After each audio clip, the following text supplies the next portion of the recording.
राजमणि सदा विजयते रामं रमेशं भजे रामेणाविहता निशाचरतमो रामाय तस्मै नमः।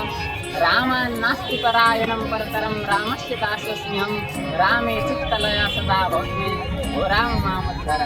हजुरहरूले भिडियो देखिसक्दाखेरि थाहा सक्नुभयो होला कि म कहाँ छु। आज चाहिँ म जनकपुर मिथिला क्षेत्र जहाँ चाहिँ जानकीजीको जन्म भएको थियो त्यस्तो ऐतिहासिक धार्मिक र पर्यटकीय क्षेत्रमा निकै महत्त्व बोकेको त्यस्तो क्षेत्रमा आइपुगेको छु र यहाँ आइपुग्दाखेरि धेरै आनन्दको अनुभूति हुने गर्दछ।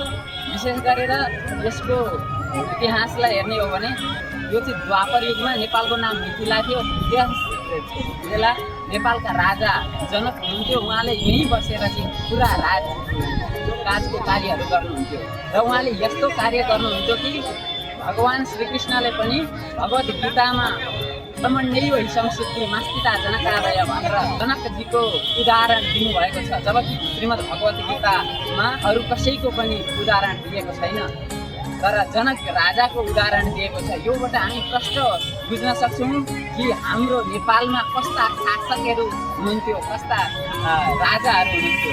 हो त्यस्तै क्षेत्रमा चाहिँ आज हामी आएका छौँ र विशेष यो क्षेत्रमा अखण्ड राम नाम संकीर्तन हुन्छ, जसको हामी श्रवणले मात्र पनि हामीहरूको मनमा आनन्द बेग्लै किसिमको ऊर्जालाई ल्याउने गर्दछ। र पछाडिको क्षेत्रमा चाहिँ भगवान् राम र सीता माताको विवाह मण्डप छ। यहाँको पनि वातावरणले यति आनन्द आउँछ, कुरै नगर्नु, हजुरहरू आएर मात्रै थाहा पाउनुहुनेछ, त्यहाँको अनुभव गर्न सक्नुहुनेछ। र हामीले पुरै दर्शन गऱ्यौँ। यहाँको महिमाले गर्दाखेरि हजुरहरूले पनि एकपटक आउनुभएको छैन भने अवश्य आउनु होला। राधे राधे, जय श्री राम।